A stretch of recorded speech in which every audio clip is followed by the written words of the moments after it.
Hello বন্ধুরা, cook with মৌহার চ্যানেলে সবাইকে স্বাগত। আজকে আমি বানাবো ইলিশ উল্লাস। ভিন্ন স্বাদের এই ইলিশের রেসিপিটা তোমাদের কাছে শেয়ার করতে চলেছি। তাহলে চলো শুরু করি। শুরু করার আগে নতুন বন্ধুরা আমার চ্যানেলটিকে সাবস্ক্রাইব করতে ভুলো না। প্রথমে মিক্সিং জারের মধ্যে 1 চামচ সাদা সর্ষে, 1/2 চামচ কালো সর্ষে নিলাম। একটা কাঁচা লঙ্কা, একটু নুন আর অল্প জল দিয়ে একটা পেস্ট তৈরি করে নিলাম।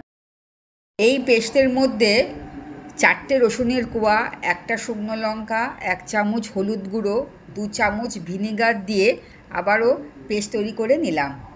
গ্যাস বন্ধ রেখেছি। কড়াইয়ের মধ্যে এই পেস্টটা দিলাম, এর সাথে মশলা ধোয়ার জলটাও দিলাম। এবার 3-4 চামচ সর্ষের তেল দিয়ে ভালো করে নেড়ে নিলাম।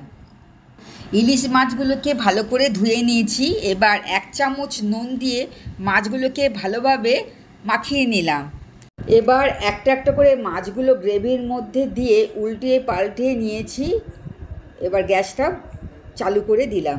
এবার ঢাকা দেবো কম আঁচেতে 10 মিনিটের জন্য।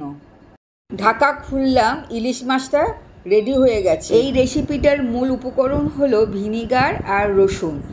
এদের দুজনের মেলবন্ধনই স্বাদটা অপূর্ব করে তোলে। গরম গরম ভাতের সাথে এই রান্নাটা খেতে অসাধারণ লাগে।